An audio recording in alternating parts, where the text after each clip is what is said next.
Assalamualaikum murid-murid, selamat pagi.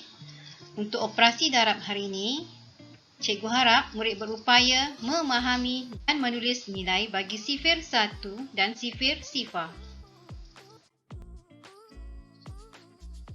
Untuk itu, perhatikan terlebih dahulu senarai bagi sifir 1.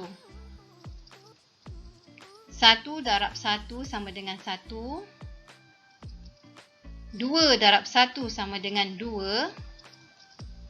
3 darab 1 sama dengan 3. Kita dapat perhatikan sebarang nombor bila darab dengan 1 sama dengan nombor tersebut. Okey, cikgu akan buktikan melalui lukisan gambar raja. Kita ambil dulu 1 darab 1. Maksudnya di sini ada satu kumpulan darab dengan satu ahli bagi setiap kumpulan. Okey, baik, cikgu akan lukis. Perhatikan. Okey, katakan ada satu buah kotak, okey, mewakili satu kumpulan. Dalam satu kotak ada sebiji bola. Maksudnya ada satu sahaja bola. Jadi 1 darab 1 sama dengan 1. Kemudian 2 darab 1 sama dengan 2. Perhatikan contoh, jika ada 2 buah bakul, kita ada 2 buah bakul, dalam satu bakul ada sebiji bola. Jadi di sini ada 1, 2. Ada 2 biji bola. Jadi 2 darab 1 sama dengan 2. Kemudian 3 darab 1 sama dengan 3. Tapi kali ini cikgu nak terbalikkan kedudukan. 1 cikgu letak sebagai kumpulan, 3 cikgu letak sebagai ahli. Kita dah tahu 3 darab 1 sama dengan 3. Sekarang cikgu buat 1 darab 3 sama dengan berapa? Okey, 1 di sini dah tukar tadi kan? Dia jadi kumpulan. Katakan ada sebuah kotak. Dalam satu kotak ada 3 biji bola. 1, 2, 3. Maksudnya di sini ada 1, 2, 3. 3 biji bola. Jadi 1 darab 3 sama dengan 3. Okey, perhatikan seterusnya senarai bagi sifir 1.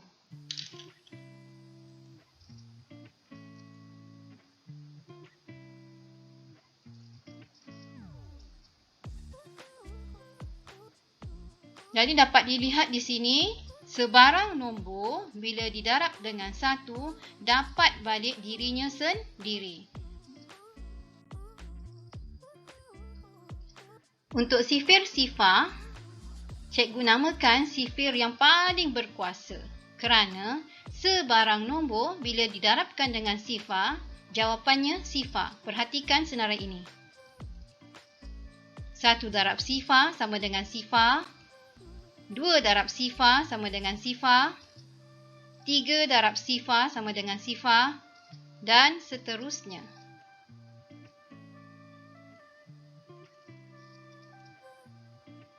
Baiklah, cikgu akan lukiskan dalam bentuk gambar raja untuk murid lebih faham. Perhatikan, untuk 1 darab sifar, kita bayangkan ada sebuah bakul, tetapi dalam bakul ni tiada apa-apa barang. Jadi di sini 1 darab sifar sama dengan sifar. Contoh kedua, 2 buah bakul, sama juga tiada apa-apa barang di dalamnya. Maksudnya masih lagi sifar. 2 darab sifar sama dengan sifar. Jadi di sini sekali lagi cikgu maklumkan, sifir sifar adalah sifir yang paling berkuasa sebab sebarang nombor yang didarabkan dengan sifar, jawapannya tetap sifar. Begitu juga kalau cikgu terbalikkan, 4 darab sifar. Sifar cikgu letak sebagai kumpulan, 4 sebagai ahli. Cikgu terbalikkan, sifar darab dengan 4. Okey, tengok sifar. Kalau sifar sebagai kumpulan, maksudnya kita tak dapat melukis sebarang kumpulan sebab memang sifar. Jadi tiada ahli yang dapat dimasukkan dalam kumpulan tersebut. Jelas di sini menunjukkan sifar darab 4 sama dengan sifar.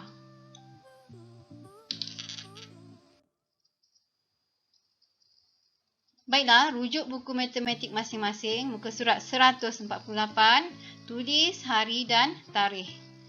Untuk aktiviti A, warnakan jawapan yang betul. Okey, contoh yang diberi, di sini ada satu kotak, maksudnya satu kumpulan. Dalam satu kumpulan ada 2 biji bola. Jadi ayat matematiknya mestilah 1 mewakili satu kumpulan. Dalam satu kumpulan ada 2 ahli. Jadi 1 darab 2 adalah ayat matematik darab yang betul. Seterusnya nombor 1. Okey, dia bagi satu kotak. Maksudnya satu kumpulan. Dalam satu kotak ada apa-apa tak di sini? Tiada ahli di sini. Maksudnya 1 darab dengan sifar. Nanti warnakan di sini. Begitu juga dengan soalan seterusnya. Seterusnya, muka surat 149, murid perlu lengkapkan ayat matematik berikut. Contoh, 2 darab 1 sama dengan 2. Okey, nombor 1, 8 darab berapa sama dengan sifar. Cikgu dah beritahu kan, sifar yang paling berkuasa adalah sifar. Sebab sebarang nombor bila didarabkan dengan sifar, dia akan dapat sifar. Jadi jawapannya di sini 8 darab dengan sifar. Okey, untuk sifar 1 pula. Sebarang nombor bila darab dengan 1 dapat balik dia punya badan. Jadi 1 darab 4 sama dengan 4. Jadi untuk nombor seterusnya, murid perlu kenal pasti sama ada sifar ataupun sifar 1. Kemudian rujuk pula muka surat 168. Murid perlu tandakan right pada jawapan yang betul. Sebagai contoh, 2 darab sifar sama dengan, ingatnya sifar adalah sifar yang paling berkuasa. Jadi sebarang nombor darab dengan sifar, jawapannya sifar. Jadi tandakan right di sini. Begitu juga dengan soalan seterusnya, ia melibatkan sifar 1 dan sifar. Untuk itu, murid perlu menyiapkan muka surat 148, 149 dan 156. Hanya 3 muka surat sahaja ya. Sekian sahaja untuk hari ini. Terima kasih.